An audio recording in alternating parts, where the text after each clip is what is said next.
Sicuramente un ragazzo qui ci sarebbe bisogno, anche perché io non sono eterno. Artigiani, operai specializzati, addetti all'industria. Sono molti i settori in cui trovare manodopera giovane italiana è sempre più difficile, anche a dispetto della disoccupazione.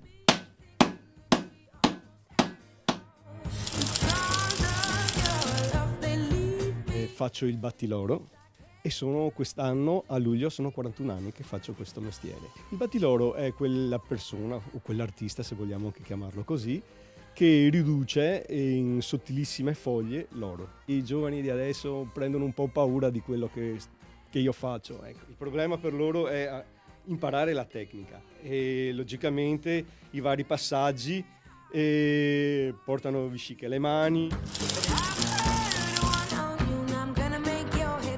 Noi costruiamo stampi per pressofusione d'alluminio e noi costruiamo la macchina che poi andrà a realizzare i pezzi industriali. Sono tanti anni che noi cerchiamo di affiancare dei giovani all'aggiustaggio. Queste sono le figure che non si trovano, oppure si trovano ma poi per paura o per non so quale motivo si fermano e non si va oltre.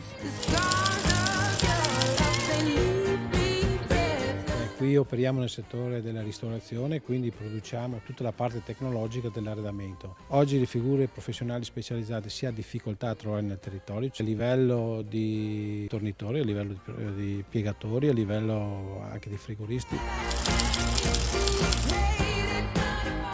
Questo lavoro sono 45 anni. Ma lei ha cercato di insegnare a qualche giovane a portare avanti il suo mestiere? Sì, ho insegnato, ma non hanno la qualifica, le mani adatte per fare questo lavoro. Ma culturalmente io ho visto che i ragazzi stranieri che vengono in Italia sono molto più propensi a accettare anche lavori ritenuti tra virgolette più umili.